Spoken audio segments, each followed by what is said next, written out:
Cancer touches us all.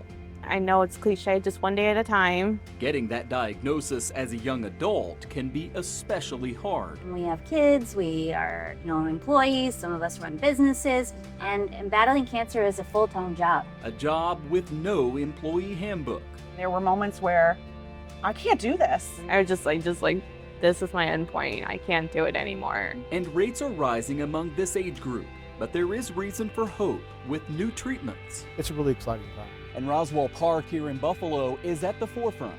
It's the largest GMP facility of any academic institution in the country, and I presume actually the world. So over the next hour, we're hearing stories of survival, sharing words of wisdom from a decades-long survivor, and learning about the latest medical advancements on Voices of Strength, Young Adults with Cancer.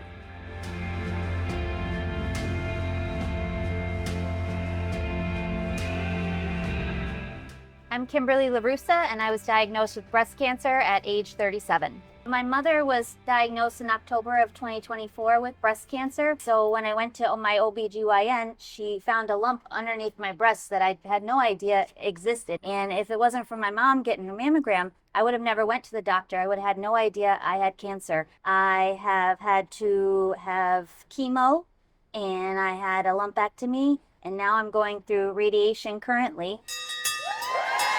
And I'm currently cancer-free, so everything I do now is just to keep me that way. I'm Mindy Harmeyer. I was diagnosed with colon cancer at 35 and then breast cancer at 36. The oncology department of GI recommended 12 rounds of the colon cancer chemo, which I did and rang the bell. During that time, my GI oncologist actually did a CT scan and found a spot on my breast. They did a biopsy, it came back benign, which is good. But then we did a routine follow-up. The biopsy then came back positive for cancer. So the lumpectomy, we decided to do radiation. Right now I'm cancer-free, and I have my 2-year scope next month just to make sure I'm colon cancer-free still. I'm Lindsay Riggs, and I was diagnosed with colon cancer, stage 2B at age 40. I have no history of colon cancer in my family. I had a pain in my upper abdomen. I drove myself to the ER. I could barely stand up. At first, I thought it was diverticulitis from the CT scan. They saw what looked like an abscess. The surgeon came in and said, we found something. A tumor had perforated your colon wall, and it is cancer. So I started my journey here at Roswell and 12 rounds of chemotherapy, and I completed that at the end of March. I've had my CT scans, my PET scans, my MRI, and I am currently cancer-free, and they got me through it. I'm Dr. Denise Rokitka. I'm the director of the Young Adult and Oncofertility Program at Roswell Park. I'm Megan Crawford, and I am the Pediatric and Young Adult Program Manager at Roswell Park. What are the things people watching who've never gone through what the three of you have gone through may not understand about what it's like to go through this at the age in which you went through it? I would say, at our age, we're mothers, we have kids, we are, employees, some of us run businesses, and battling cancer is a full-time job. And I don't think people realize that how much goes into battling cancer in itself. And so, these young people, they need a lot more support sometimes because their life is already busy enough, and then it gets flipped upside down with this, and how do you navigate that and how do you handle that? So I think that's the hard part of being young with cancer is life doesn't stop for you, and you got to keep going, but you got to keep working, but you're battling cancer, so what do you do? Yeah. What can people do to help? So when I was having my colon surgery afterwards, I had a little bit of issues just like driving or something like that. So my church got a nail train for me. So that really helped me. And then during chemo in the early rounds, like some people would make meals for me or just mailing a card. Not even, I'm sorry you're going through this, but just like hi, just a hi card. So just give you a smile. Lindsay? Yeah, I agree with both ladies.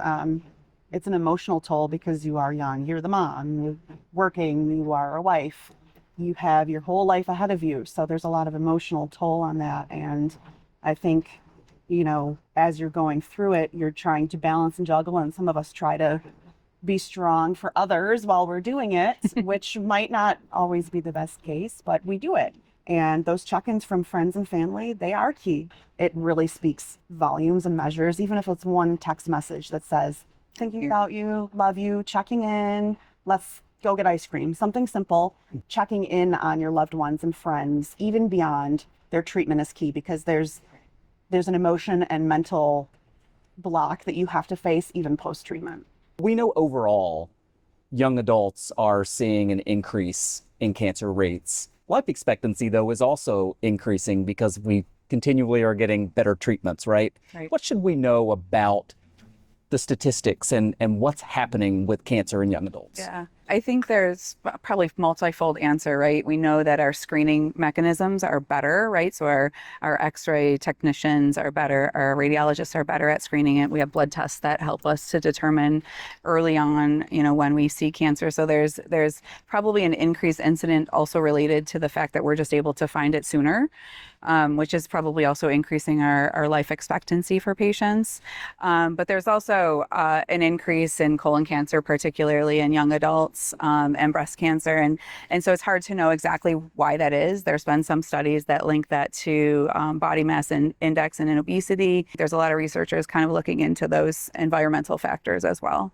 Megan, when you're a young adult, the last thing you expect, and I'm sure this is the experience of all three of the ladies here with us, is that you're going to go in to the doctor and find out that you've been diagnosed with cancer. But I think the stat that I saw is 80,000+ young adults in America have gone through this. This is such a unique age to go through something like this. How do you tailor services to that? Well, for starters, our young adults are typically between the ages of 18 to 39 through our young adult program. And so with that, you are having kids, young adults that are entering college, maybe they're finishing high school. You have some that are entering the workforce. You have some that are starting a family or trying to get married. So it's a lot of life events happening within this span of time. So we really try to tailor our services to meet those different time periods. So for example, we have a medical psychologist that specifically focuses on young adults. We have a child life specialist that is dedicated just to children of adult patients. So oftentimes we have some young 40-year-olds, upper 30s that might have a child that's going through school. So working with teachers, different community members on how to explain what's going on with mom or dad. I'm sure you spent a lot of time thinking about your kids. Yeah. Oh, yeah, that was the first thing I thought of. For sure. I was like, well, wait a minute. I'm supposed to dance at the wedding. I'm supposed to be a grandma. I'm supposed to, have silver hair and do all the things. And that was the first thing I thought of. And I still think about it, and that's still something that's like, no, this is never coming back. I'm not going to go through that again because I have things to do. I have things to see. And they're the ultimate number one. I did that too. When my doctor told me the news, the first thing I thought of was my son. You close your eyes and you think of the, person you love the most, and that's my son, and of course my husband. But I thought I said this to my doctor. I said, I just need 10 more years. Just 10 more, please. That's all I need. And I'm like already thinking in my head, okay, well, if I get to this point, then at least he'll be grown up and he won't need me as much anymore. And those thoughts, they run through your mind like wild. Those are your babies. We're supposed to be here for them, and we're supposed to be here for them for a long time. So to go through this that's you just think about the most important person in your life and you fight for them. The conversation, what was that like? For me, it was really, really difficult. So I held off on telling my son until I had that plan. I didn't want to tell him anything if I didn't know anything and he had questions and what's going to happen, Mom. And so I waited to tell him. Thank goodness he looks at me as like super mom. He sees me as very strong. And so fortunately, he knew I was going to get through this. But watching him be there for me as I was, as his mom. There was a time where I was in my room and I was just frustrated. I've had enough. I couldn't see because of the chemo. I couldn't see the TV. And I was just frustrated. And I was crying in my room by myself. I don't want to bring that on him. But he walked by and he heard me crying. And then he walked away. And then he came back and he had his pillow and his blanket. And he laid in bed with me and watched a movie with me so I didn't have to feel alone. So, our kids, they see a lot and what we go through. But I think it makes them more empathetic, and it makes them, see, that life is tough. But we have to be there for one another. So he took it very well, and he was there for me, and I'm so grateful to him. So mine at the time were 7, 5, and 4. my middle boy is my little sweetheart. He's like, Mommy, can I carry that for you?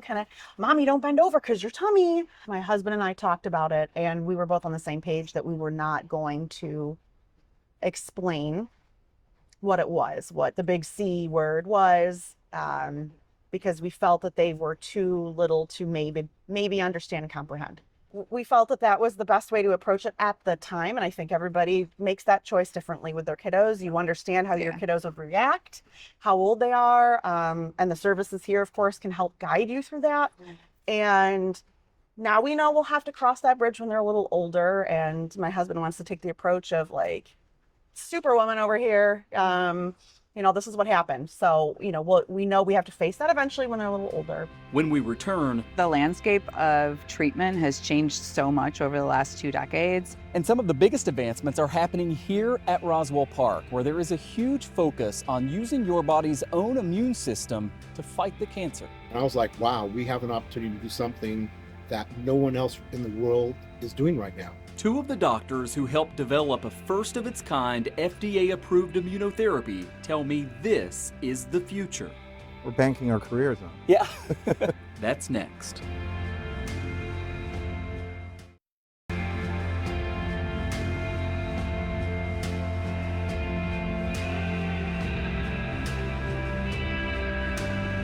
So the vast majority of people who watch this will not be young adult cancer patients, right? But there might be someone in their life who is. What do you think is important for people watching this to know? I would say not dismissive of symptoms, right? You may go to a physician multiple times, keep going until you get an answer, because that's sometimes a problem. And patients will come at later stages, which obviously makes treatment harsher. And just be supportive, be there, be present. I would definitely say, as we talked about being, young adults and being busy with our work and our family lives and all that, a lot of times we think we are young, so we put getting checked on the back burner, and you shouldn't do that. You really should get checked, because the best thing that can happen to you is they catch it early and you get your life saved. So it'll take an hour out of your busy schedule to go see your doctor and get, your checkup and everything, but in the end, it could save your life. So you need to do that. I want to dig into that a little bit, because I've heard from a lot of people who are confused, right, about the recommendations, at what age you should be screened for this, at what age you should be checked for that. How do the 2 of you navigate that and informing the public, here is the age at which you should do this, here is the age at which you should do that? I'll let you take Yeah. that one. It's tricky, right? It is tricky. And the problem is, there's so many factors, right? Family history, personal history. There's NCCN guidelines that help us to say, like, your breast cancer screening, your baseline mammogram should be at 35 and then yearly after 40. But at the same time, if you're having symptoms or a concern, having a primary physician is important, and often in the young adults is not something that is common. And just having those yearly visits and having that conversation with your physician and making sure that everyone's on the same page and in agreement of what studies should be done or testing should be done.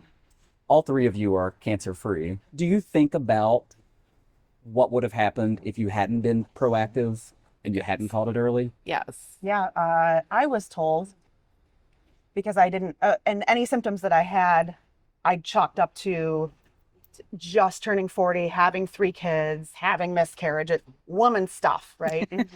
And I was told that if the tumor had not perforated my colon wall and given me that severe pain, I could have come when I was maybe 45 if I went and was preventative of getting a colonoscopy, and I would have had a very, very different conversation. I would have been further along in stages. So for me, it was almost like a miracle that injured me the way it did, because that could have been inside of me for a longer amount of time, until 45, which is the suggested age. It's got to be strange to think, considering all that you've been through, wow, I'm lucky. I definitely struggle with how the heck this even happened in the first place. I do feel very lucky. I do feel that there's some source outside there that made sure my mom, went for a mammogram, and then I pushed myself and said, I'll go for a checkup. I mean, who knows? I didn't notice it. And I felt very healthy. I felt fine. And I don't think that blood work would have picked up on breast cancer. It was the lump that did it. And yeah, I just every day I'm grateful. You know, I fought very hard, but I also feel very, very grateful because I know that I am lucky. It was luck that made me be here today. Strange to tell a two-time cancer survivor, wow, you're lucky. Yeah, in 1 year. So yeah, I was lucky to have my routine Crohn's scope that found it, and then I was lucky that Roswell, being comprehensive, did a full CT to find a breast lump. So I would never have found a lump myself. It was way too small. So it would gone on maybe until I got my first mammogram, so which have been 3 years later. So it could have been a later stage. These cancers can alter the trajectory of what you have envisioned for your life and for your family. Ideally, like to see patients before they start any treatment so we can talk about the treatment effects that may affect fertility long term. If possible, get them to a fertility center to preserve eggs or embryos and whatever the case may be. But we know that cancer treatment, whether it's surgery, radiation, or chemotherapy, can affect fertility long term. And so certainly it's a big quality of life issue, and it's important to patients. Lindsay, you had 3 kids when this happened, right? Did this impact your family, Clancy? It did, but we had the village behind us, so that was good. And our kids are little enough where, you know, mommy had a tummy problem and she's getting better. So I had that support at home from my husband. He just, when I was out for the count, he took over. We were done having our family. Mine was more, I'm entering perimenopause and other stages, right? And lifting and being able to care for your Exactly. kids. So it was very hard to, you know, I wasn't able to play with them in a certain way or lift or, you know, and I worked with a personal trainer to keep that strength up for me, so I could keep up with my kids, because on the days that I was feeling good, I was out there parting them around and running around and doing whatever I could. Yeah. So I started the fertility before I started my colon cancer chemo, and I'm forever thankful that I did, because at that point I didn't know about the breast cancer. So I got 1 round of egg retrieval done, and then the breast cancer being hormone positive, I got to be like basically in menopause for about 5 years. So I do have those eggs stored away safely for me in case I do want kids later on. Yeah. Did you have to go through any of that? No, I have 1 son and I love him very much, and he's enough for me. But one thing I didn't know though is they did give me a shot in my stomach to protect my ovaries while I got chemo, because I guess having your menstrual cycle has health benefits for women. I didn't know that. It protects your heart, it does other things. So they did want me to get, you know, my menstrual cycle after I had chemo. And so I kind of went through menopause while getting chemo. It wasn't fun at all. I'm not looking forward to that. But yeah, grateful that, you know, they were looking out for me and, you know, gave me an option to, you know, keep my body moving once I'm done with all this, go back to normal. There are breakthroughs in this country every single day in fighting some type of cancer. Does that give you optimism when you come to work every day and are working with cancer patients? Yeah, no, it's definitely hopeful. The landscape of treatment has changed so much over the last 2 decades. Immune therapy has exploded within the last decade for sure. Improving survival rates, improving longevity, decreasing morbidity just from the chemotherapy, and really tacking on to chemotherapy or radiation. It's sometimes more tolerable, sometimes less. But it's definitely changed how we practice medicine and what the options are. One of those options is called CAR T-cell therapy. Roswell's deputy director helped pioneer it years ago, and now one of his colleagues from way back then has also relocated here to Buffalo with the hope of turning Roswell Park into the place for that kind of treatment and research. You've known each other how long? Whoa. 2006. So Almost 20 going on years. 20 years. Jeez, my Almost God. 20 years. Feel like it? Yeah. Feels like 100.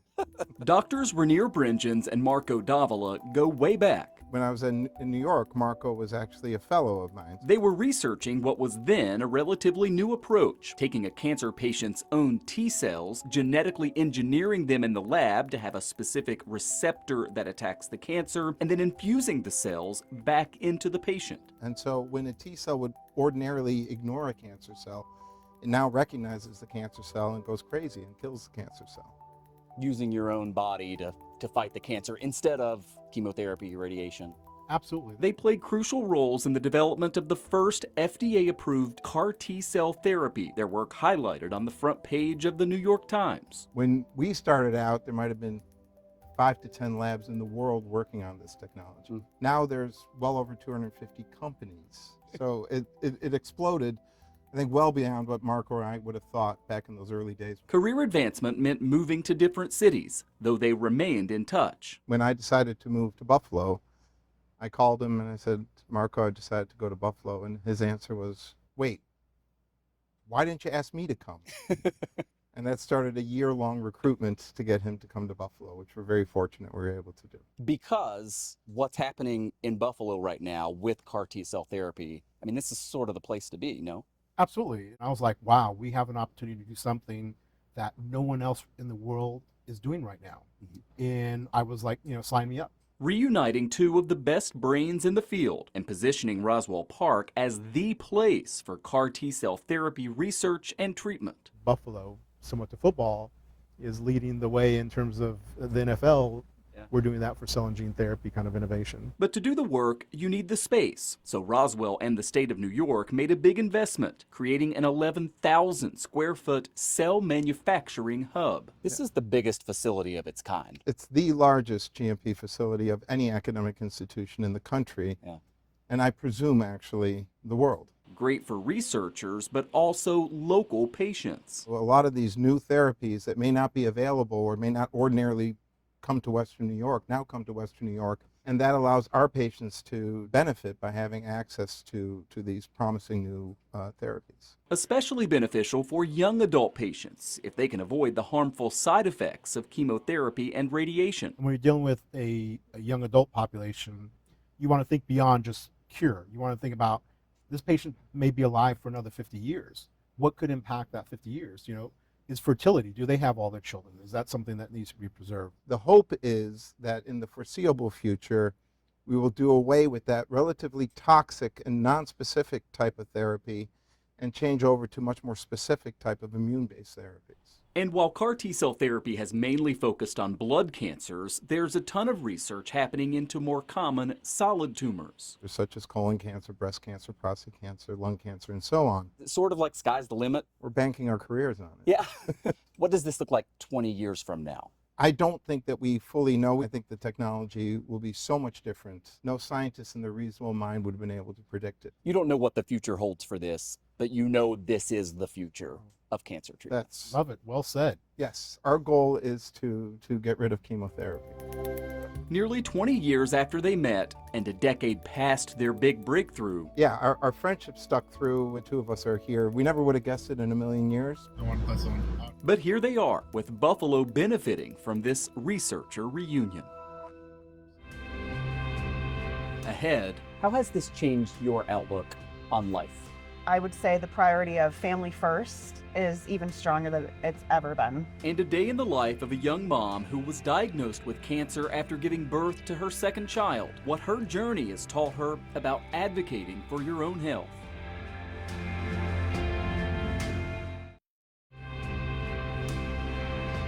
Welcome back. Imagine battling undetected cancer while pregnant. A 30-year-old mom from Western New York is sharing her story and hopes others will take precautions. Our Michael Schwartz spent the day with her as she is spreading this message to be your own health advocate. Give brother a kiss. Kiss. For Connor and Trevor Vale, mornings mean playtime for their 2-year-old daughter and napping for their newborn son. Both children spent a few days in the ICU at birth. Their son had the longer stay with a lung issue. At the start of my maternity leave, my son was fighting for his life.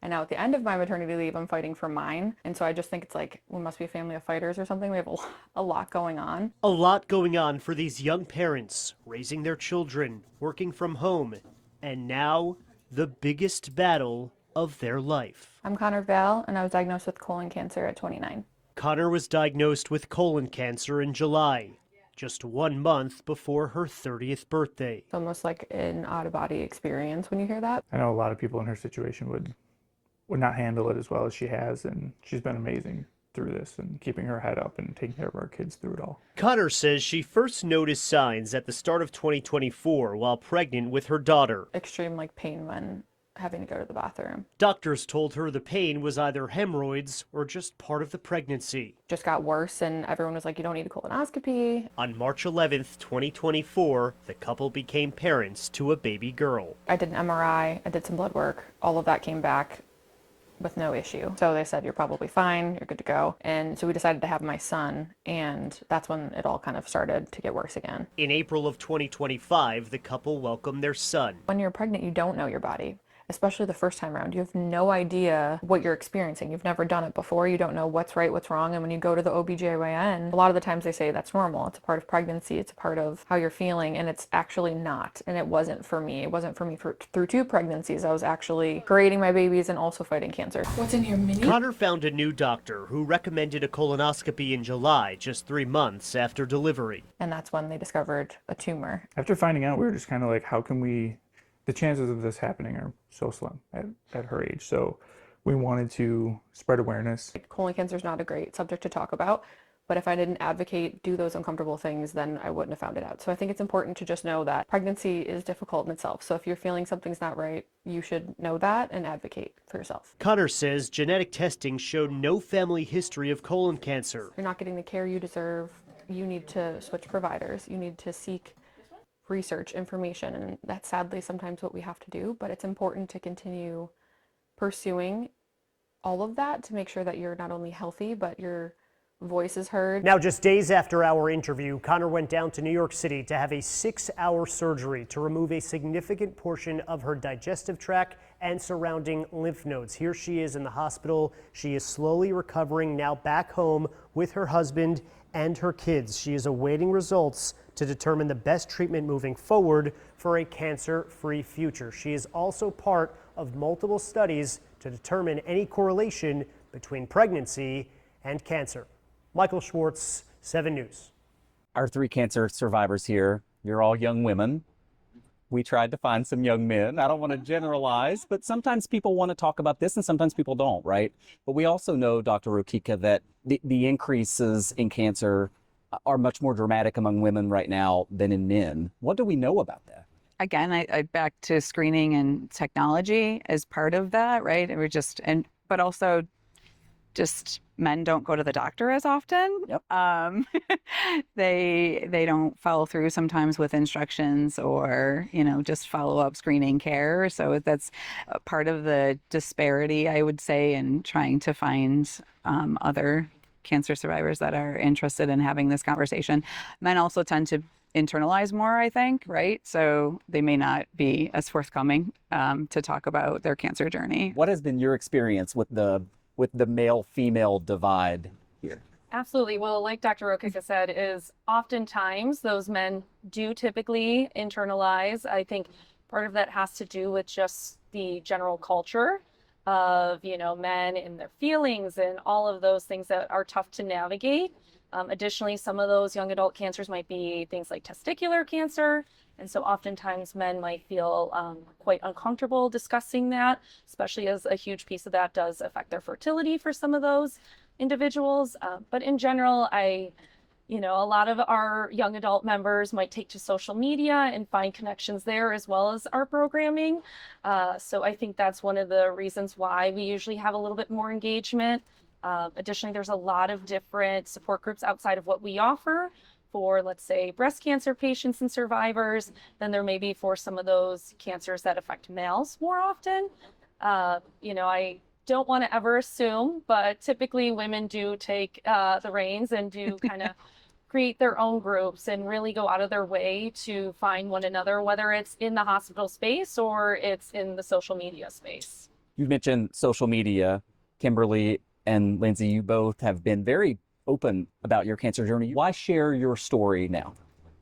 I just wanted to connect with other people and let them know that they weren't alone in their journey. It was a very scary time for me. And because I was keeping this within my family in the beginning, most of the people I talked to were strangers that were referred to me by friends that also battled breast cancer, and they didn't even know me, but they took the time to speak with me on the phone or message me on, Facebook. And so I just found that to be so helpful, because in the beginning, the hardest part is getting through the emotions of it. I mean, right away when you hear you have cancer, our minds go to our loved ones. It goes to, am I going to die? That races in your mind. And so to have someone that went through it that can talk to you and say, hey, this happened to me, but I got through it and you can too. It just really eases your worries and helps you get through that time. So I think that's why I wanted to share my story, so I could connect with others and do the same thing that these strangers did for me.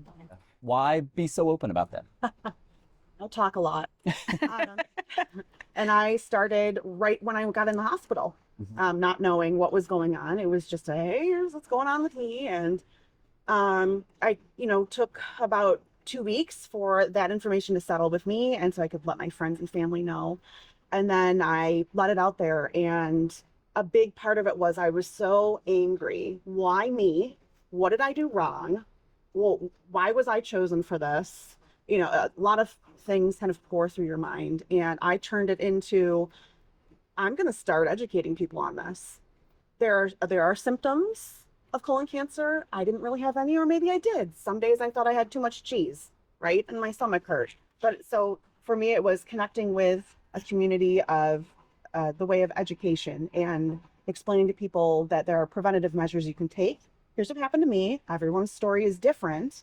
And then through that journey and that process, it's true. You have a community that reaches out to you.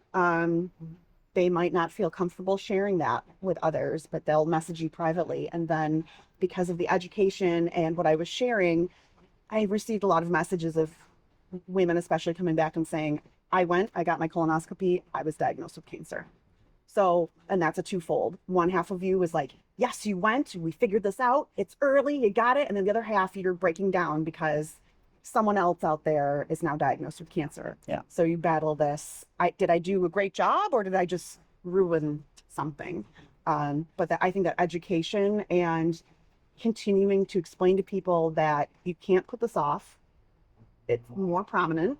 There are ways that we can get checked and get healthy, and we can advocate and fight for our health. It's also a form of therapy, right? Like, it's just that connection to other people. And that's one of the reasons that the whole mission behind the young adult program is to connect each other, so that you can have that empathy that, maybe I haven't walked your shoes, and I can't experience what you experience, but it's good to have that connection. I assume there are some people who are really all about being part of that group, and then others who don't want to. Absolutely. So whenever we have a young adult join the young adult program, the best way we describe it is the worst club, but the best members. And so this was not part of your journey at any point in life to be a part of it, but we have such amazing advocates amongst our young adult population that will take a lot of those newer patients under their wing, provide a lot of one-on-one support outside of our programming, but creating that platform and that space in which they can meet one another. Maybe you have tips on navigating wearing a wig, or maybe you have tips on, dealing with your port, or dealing with any kind of issue that might come along that I can't help with. I don't know that firsthand lived experience, and even our doctors often don't know it. So it's really great to have the peer support that we are able to offer through the young adult program. How has this changed your outlook on life? Priorities were always my family first, but now my circle has gotten smaller. The priorities are still my children first, and my small family, my husband, my parents, my siblings, cousins, but I make decisions based on what's best for them. I would say the priority of family first is even stronger than it's ever been before. How has this changed your outlook on life? So we often talk about, the bad things that happen when you have cancer, but a lot of good things have happened to me. I've felt love like I've never felt before. I am, thinking about my future and what makes me happy. I think before I had cancer, I was very, very stressed and very anxious at life. And I really want to say I'm happier now because I have that different perspective on life now. We're here to live. We're here to do what brings us joy. We're here to smile. We're here to be there for the people we love. And so, it's really, really changed me, in that things that used to bother me, don't bother me anymore. I'm just happy to be here and alive. Yeah. For me, the outcome, the outlook I have now is like we don't know what everyone else is going through. So for me, just be kind. And then if you want to go travel, go travel. Like I went to Paris by myself this year just because I want to see where it is. Yeah. And then just live your life. Just live your life. Mhm. Yeah. Work didn't stop for me. I mean, I kept working. I would say, you know, I treated having cancer honestly like a job because I'm really good at my job. So I figured if I took this as a job, then I would beat it, and I did. But yeah, I kept working throughout it all because, you know, bills still need to get paid. You know, of course, the community, if you're lucky, they come out and they support you, and they supported me, and I am so grateful. But there's a lot of people out there that don't have that kind of support, and they don't have those kinds of funding, and they live paycheck to paycheck. And when you have this job of beating cancer as a full-time job, how are you supposed to pay your bills? You have to keep working. And I feel like a lot of, you know, places, they, you know, you tell them you have cancer and they feel bad for you, but, you know, life goes on and they just expect you to keep working. And how are you supposed to keep doing what you were doing before and battle cancer? It's really hard, and something needs to be changed about that. Yeah. Young adults are going through this at a time in which life is happening Right. full speed. Yes. There is massive financial toxicity amongst this population compared to other oncology populations. It's hard to manage, you know, your job and this, and oftentimes our patients are on disability, so they might be out of work, their income might be down, depending on where they work, they might have more time off or less, and so oftentimes it's down to a one-income household, or they're operating maybe only at 50% or even lower for some of our patients than they were used to in terms of budgeting and planning. And so some of our patients too, if they're in college, they might lose out on that financial aid when they try to go back. So there's a lot of obstacles that a lot of the general public just does not necessarily think about. And I think too, if you yourself are an employer of a small business and you have a patient undergoing this, it's definitely important that we're looking at what healthcare plans we're providing to our patients, what kind of support we are providing to our patients. You know, unfortunately, this is a huge part of the workforce and it does affect the economy. I imagine as a doctor, right, your hope is your patient puts everything into the treatment because that gives the best outcome. But the reality for these young adults is they got a lot of other stuff going on. Yeah. Yeah, no, that's absolutely true. But we also know that adherence to treatment improves survival. So it's important for us as physicians and providers to work with patients. When I see patients for the first time to talk about fertility preservation and the young adult program and what we can help with, I usually try to tack it on to other visits, or I do a virtual visit just because it's easier, right? So recognizing that and trying to make that work for patients is important. Probably make some accommodations that just aren't necessary with other age groups. Yeah, absolutely. How hard was it to balance all that, Lindsay? It was very difficult. Balancing, you know, kids and my husband, who's my biggest kid, and work, and trying to take care of myself and elderly parents. Balancing that is wild. But your mindset, you have to really work on your mindset, and get through it. But you can do it. There will be obstacles, but that's why you have to lean on your community. A lot of times that people do see you and think like, oh, you look great. Like, and that's nice to you, compliment me, but you don't know that I just put on a wig and I just penciled my eyebrows in and I have no eyelashes. And if when I take all this off, I don't look so good, you know? But they, you know, they're giving you a compliment. But I think too, that's with employers and such, you know, recognize that, you know, if you have a really good employee and, you know, this year's they're not doing as good as maybe they did the year before. Well, that is not their fault. They can't help that. You can't help that you got chemo brain. You can't help that you don't feel good. You don't look good. You know, that's not any of our fault. So I think, you know, employers need to give their employees a break sometimes and just know, like, help them get through that difficult time and they'll bounce back and, you know, they'll pay you back tenfold with how good they are at their jobs. But, you know, everybody right now is just doing the best they can with what they got. Next on Voices of Strength, I'm a cancer champion, yes. words of wisdom from a woman who beat cancer years ago, but who remains on a mission to help others now battling the disease. And we ask our panel, what is the biggest lesson you've learned through all of this?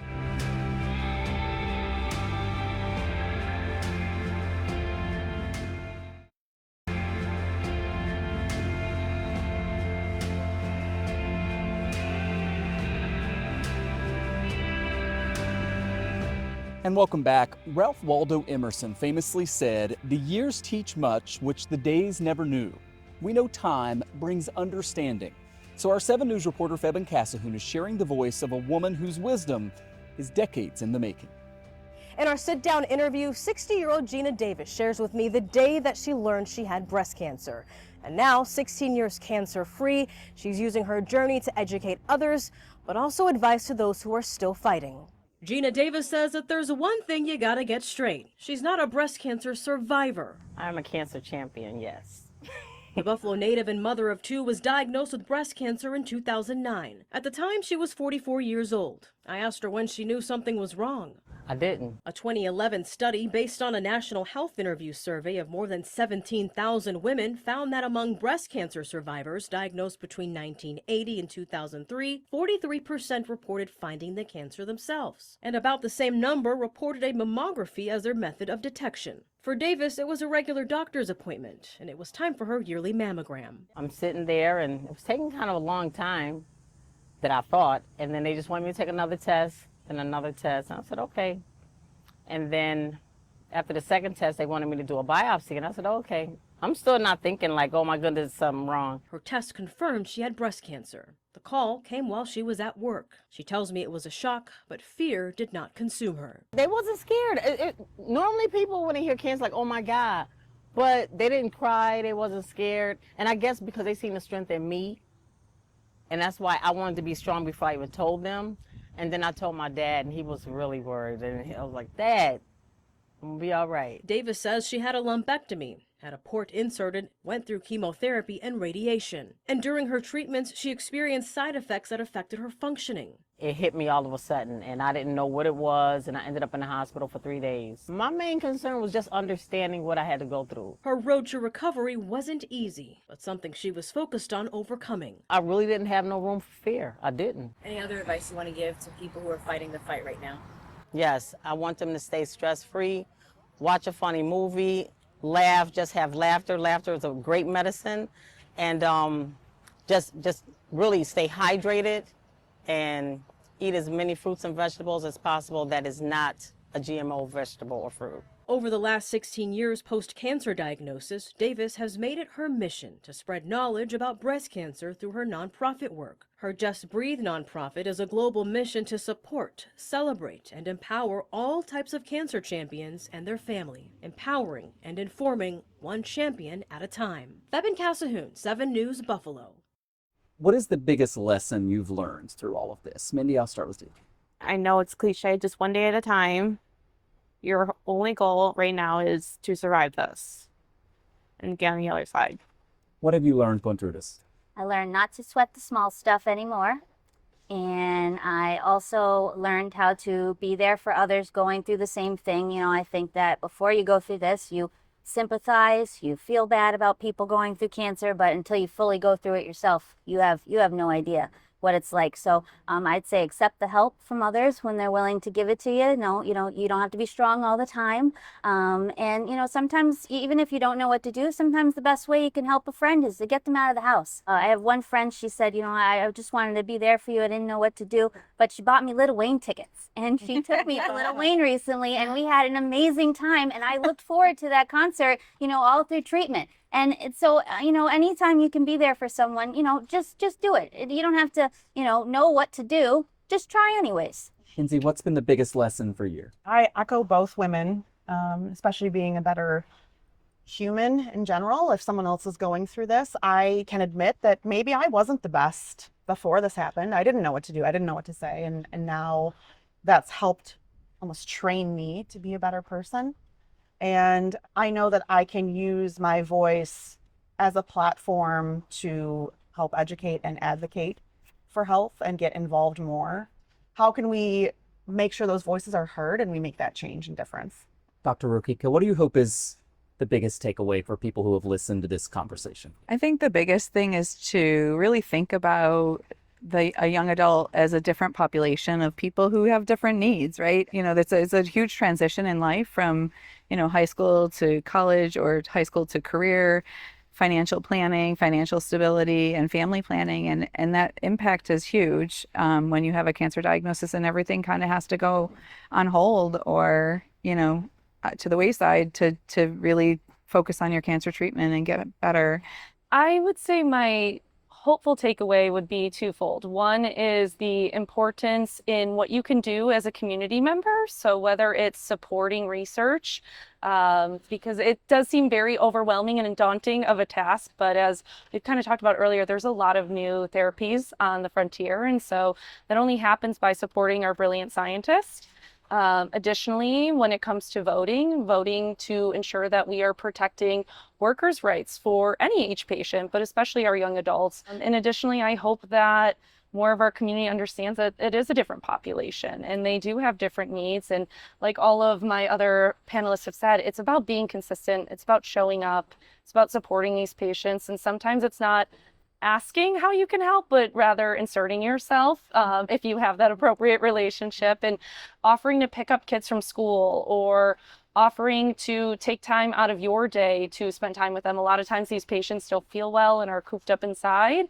And so it's just being mindful and keeping them, in your mind and reaching out. And again, it's maybe not the best words that you have, but your presence is, the greatest gift that you can give some of these patients.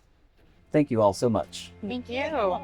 We want to thank everyone who shared their stories with us and thank the folks here at Roswell Park. A reminder, breast cancer remains the most commonly diagnosed type of the disease, and we're now in Breast Cancer Awareness Month. Women 40 or older should get a yearly mammogram, even younger if you're at higher risk. No matter the cancer, we know early detection saves lives. The voices of strength we heard over the past hour are proof of that. I'm Michael Wooten from all of us at 7 News. Thanks for watching.